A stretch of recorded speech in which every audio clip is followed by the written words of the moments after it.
teacher. Let's start the lecture. Now student, we are starting our lecture number 6 of chapter Friction and How Objects Move. In this lecture, we will study problematic friction and helpful friction. Student, हमने अपने previous lecture में air resistance और water resistance पढ़ा था। पहले हम air resistance recall करेंगे, then हम वाटर रेजिस्टेंस रिकॉल करेंगे और इन दोनों ही टॉपिक की आपको एक्टिविटीज़ करनी है घर पे।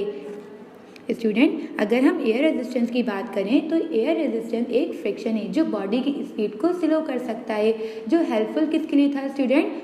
पैराग्लाइडर्स के लिए या पैराशूटर्स के लिए, जो एरोप्लेन से पैराशूट पहनकर जंप करते हैं और जब ये अपना पैराशूट ऑन करते हैं तो ये स्लोली ग्राउंड पर पहुंचते हैं। ये डायरेक्ट क्यों नहीं पहुंचते स्टूडेंट? क्योंकि ग्रेविटी तो इन्हें अर्थ की तरफ खींच रही है, तो इन्हें तो चाहिए फौरन से जाकर ग्राउंड पर गिर जाएं।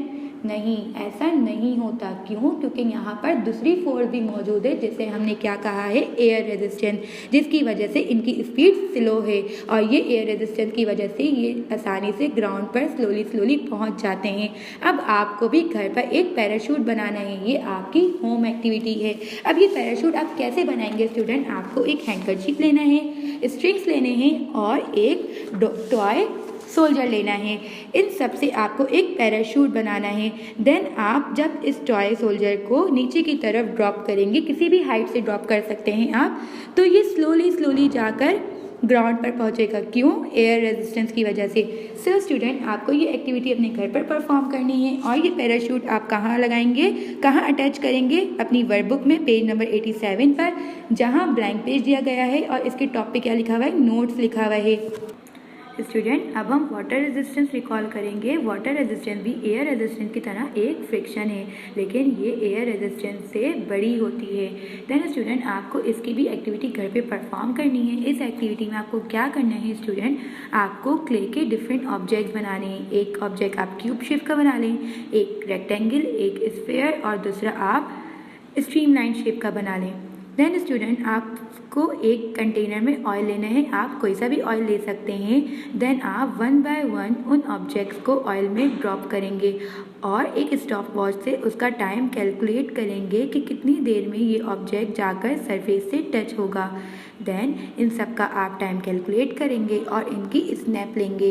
इस एक्टिविटी की आपको मिनिमम 2 स्नैप्स लेनी है। देन आप इस स्नैप्स को कहाँ पे अटैच करेंगे या कहाँ पेस्ट करेंगे? अपनी वर्कबुक के पेज नंबर 88 पे, जहाँ आपको नोट्स की हेडिंग डाली हुई है, वहाँ आप इन स्नैप्स को अटैच कर देंगे या पेस्ट कर देंगे। स्टूडेंट, हमें ये बात मालूम है कि फ्रिक्शन के बहुत सारे एडवांटेजेस और बहुत सारे डिसएडवांटेजेस भी हैं। जो इसके डिसएडवांटेज हैं वो प्रॉब्लम भी क्रिएट कर सकते हैं, लेकिन जो इसके एडवांटेजेस हैं वो हेल्पफुल भी हो सकते हैं।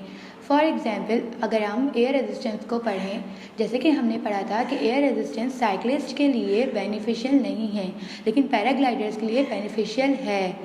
इसी तरीके से अब हम इस पिक्चर को डिस्कस करेंगे कि इसके अंदर कौन सा फ्रिक्शन हमारे लिए हेल्पफुल है और कौन सा फ्रिक्शन हमारे लिए प्रॉब्लम क्रिएट कर सकता है।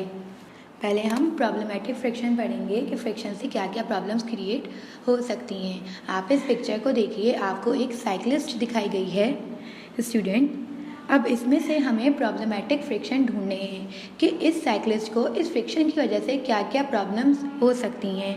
हम ये बात जानते हैं कि हमारे आसपास हवा मौजूद है, एयर है। ये एयर क्या है? ये भी खुद एक फ्रिक्शन क्रिएट करती है, जिसे हम एयर रेजिस्टेंस कहते हैं। सो स्टूडेंट, इस व्हीकल और इस एयर के दरमियान एक फ्रिक्शन क्रिएट होगी, जिसकी वजह से इस साइक्लिस्ट की स्पीड स्लो हो सकती है। तो हमारी नंबर 1 फ्रिक्शन क्या आई? Friction between air and the cyclist, के फ्रिक्शन क्रिएट हुई एक साइक्लिस्ट और एयर के दरमियान, क्योंकि हमारे आसपास हवा ही हवा मौजूद है। जब ये हवा इस साइक्लिस्ट से टकराएगी तो रेजिस्टेंस क्रिएट होगी, फ्रिक्शन क्रिएट होगी, जिसकी वजह से इस साइक्लिस्ट की स्पीड स्लो डाउन हो सकती है। देन स्टूडेंट, सेकंड कॉलम में देखिए, आपको एरो दिखाया गया है पार्ट्स ऑफ साइकिल के पास से, साइकिल के पार्ट्स के पास से फ्रिक्शन कैसे क्रिएट हो सकती है। हम ये बात जानते हैं, अगर हमारे दो पार्ट्स आपस में रब करते हैं किसी भी मशीन के, तो वहाँ फ्रिक्शन क्रिएट हो जाती है। जब फ्रिक्शन पैदा होगी तो हीट प्रोड्यूस हो जाएगी, जिससे हमारे इंजन या हमारे मशीन के पार्ट्स ख़राब हो सकते हैं। इसी तरीके से अगर पार्ट्स ऑफ साइकिल आपस में फ्रिक्शन क्रिएट करेंगे तो हीट प्रोड्यूस हो जाएगी, और हीट प्रोड्यूस होने की वजह से इस साइकिल के पार्ट्स ख़राब हो सकते हैं। तो यहाँ सेकंड कॉलम में क्या आएगा student, friction between parts of cycle. Student, अब हम हेल्पफुल फ्रिक्शन पढ़ने जा रहे हैं। हमें ये बात मालूम है कि फ्रिक्शन के बहुत सारे एडवांटेजेस हैं, जिसकी वजह से वो हमारे लिए बहुत हेल्पफुल है। सो स्टूडेंट, यहाँ पर 5 कॉलम बने हुए हैं, जिसके अंदर आपको 5 हेल्पफुल फ्रिक्शन लिखने हैं जो इस साइकिलिस्ट और उसकी साइकिल के बिटवीन क्रिएट हो रहे हैं। सो स्टूडेंट, अब स्टार्ट करते हैं हम हेल्पफुल फ्रिक्शन। स्टूडेंट, अब आपको हेल्पफुल फ्रिक्शन लिखने हैं। आपका फर्स्ट एरो कहाँ गया हुआ है स्टूडेंट, सीट पर।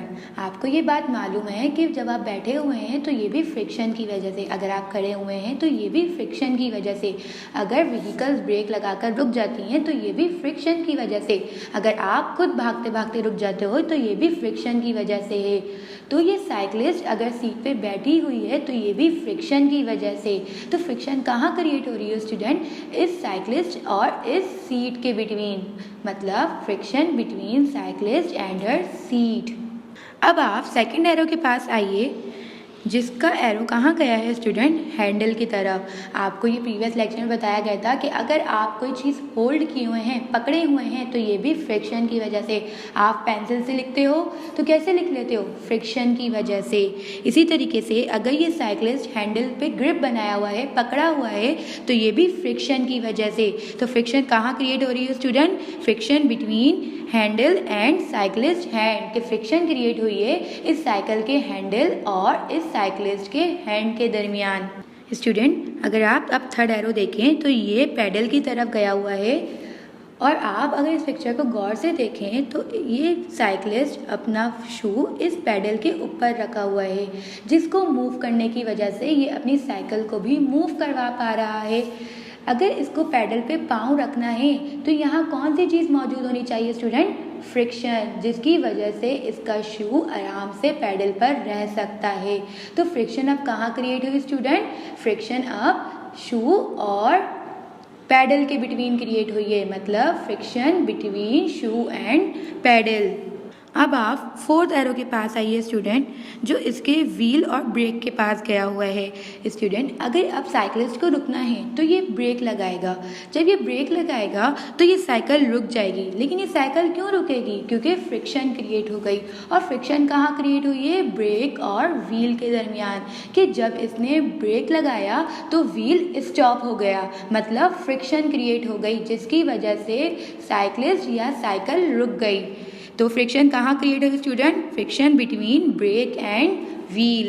स्टूडेंट, आपको ये बात बताई गई थी कि व्हीकल्स के टायर्स पर ट्रेड्स बने हुए होते हैं, जिसकी वजह से फ्रिक्शन क्रिएट होती है व्हीकल्स में, और ये रोड पर आराम से ट्रेवल कर पाती हैं। इसी तरीके से अगर आप लास्ट एरो को देखें तो ये ग्राउंड की तरफ है, तो friction between ground and wheel, के अब फ्रिक्शन क्रिएट हो रही है व्हील और ग्राउंड के बिटवीन। क्यों, क्योंकि व्हील पर ट्रैक्स मौजूद हैं, जिसकी वजह से ये साइकिलिस्ट अपनी साइकिल को आराम से ग्राउंड पर मूव करवा पा रहा है। सो स्टूडेंट, हमारे लास्ट कॉलम में क्या आएगा, friction between ground and wheel. Now student, आप इस स्लाइड में देखिए, आपको ये सारी चीज़ें फिल करके दिखाई गई हैं कि आपको एक जगह प्रॉब्लमेटिक फ्रिक्शन दिखाई गई हैं और एक जगह हेल्पफुल फ्रिक्शन लिखी हुई हैं। अब हम वन बाय वन दोबारा इसे रिव्यू करेंगे, थॉरली दोबारा रीड करेंगे। Friction between air and vehicle या साइकिल, कि फ्रिक्शन क्रिएट हुई है एयर और साइकिल के दरमियान। क्यों, क्योंकि हमारे आसपास क्या मौजूद है, हवा मौजूद है, और एयर भी क्या क्रिएट करती है, फ्रिक्शन क्रिएट करती है, जिसकी वजह से साइकिल की मूवमेंट या साइकिलिस्ट की मूवमेंट स्लो डाउन हो सकती है। फिर आप आइए सेकंड पर, जिसमें मैंने लिखा है friction between parts of cycle, कि फ्रिक्शन क्रिएट हो रही है पार्ट्स ऑफ साइकिल में, क्योंकि ये दोनों एक दूसरे से रब कर रहे हैं। रबिंग की वजह से फ्रिक्शन क्रिएट हो रही है और जिसकी वजह से हीट प्रोड्यूस हो सकती है। तो ये दोनों ही फ्रिक्शन ऐसे हैं जो प्रॉब्लम्स क्रिएट कर सकते हैं, इसलिए हम इन्हें प्रॉब्लमेटिक फ्रिक्शन कहते हैं। आते हैं स्टूडेंट हेल्पफुल फ्रिक्शन में। आप हेल्पफुल फ्रिक्शन के फर्स्ट कॉलम में देखिए, मैंने लिखा है friction between seat and cyclist, कि सीट और साइक्लिस्ट के दरमियान फ्रिक्शन पैदा हो रही है, जिसकी वजह से ये साइक्लिस्ट आराम से सीट पर बैठा हुआ है। अगर आप इस वक्त टेबल, चेयर या किसी बेड पे बैठे हुए हैं तो किसकी वजह से? फ्रिक्शन की वजह से। इसी तरीके से अगर ये साइक्लिस्ट अपनी साइकिल की सीट पे बैठा हुआ है तो ये भी फ्रिक्शन की वजह से। फिर आप सेकंड कॉलम पे आइए, जिसके अंदर मैंने लिखा है friction between handle and cyclist hand, कि ये साइक्लिस्ट हैंडल को होल्ड किया हुआ है, अपनी ग्रिप को बनाया हुआ है हैंडल पर, जिसकी वजह से ये हैंडल को आराम से पकड़ा हुआ है। तो ये हैंडल को आराम से किस वजह से पकड़ा हुआ है? फ्रिक्शन की वजह से। यहाँ पर भी फ्रिक्शन क्रिएट हुई है, जिसकी वजह से इस साइक्लिस्ट ने हैंडल को आराम से पकड़ लिया। तो फ्रिक्शन कहाँ क्रिएट हुई स्टूडेंट? हैंडल और साइक्लिस्ट के हैंड के बिटवीन।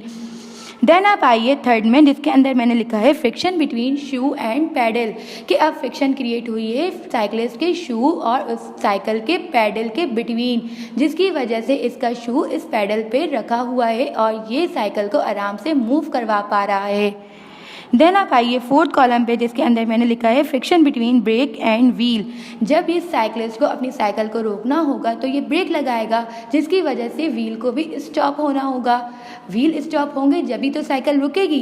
तो ये जब ब्रेक लगाएगा तो फ्रिक्शन क्रिएट होगी व्हील और ब्रेक के बिटवीन, जिसकी वजह से ये साइकिल स्टॉप हो जाएगी। तो अब फ्रिक्शन कहाँ क्रिएट हुई? ब्रेक एंड व्हील के बिटवीन। अब आप 5 में आइए, जिसके अंदर मैंने लिखा है friction between ground and wheel, कि अब फ्रिक्शन क्रिएट हो रही है ग्राउंड और व्हील के बिटवीन, जिसकी वजह से ये साइकिल आराम से ग्राउंड पर ट्रैवल कर पा रही है, मूव कर पा रही है। सो स्टूडेंट, ये सारी क्या थी? Helpful friction. अभी हमने प्रॉब्लमेटिक फ्रिक्शन पढ़ी थी, फिर हमने हेल्पफुल फ्रिक्शन पढ़ी, जिसकी वजह से आपको ये पता चल गया होगा कि फ्रिक्शन की क्यों हमने पढ़े थे प्रीवियस लेक्चर में एडवांटेजेस और क्यों पढ़े थे disadvantages. Let's start the homework. Do question number 8 on page number 39 in your science workbook. But don't forget to sharpen your pencil and try to do your work neat and clean. Please subscribe SSC YouTube channel and get notification for uploaded lectures. Don't forget to press the like button.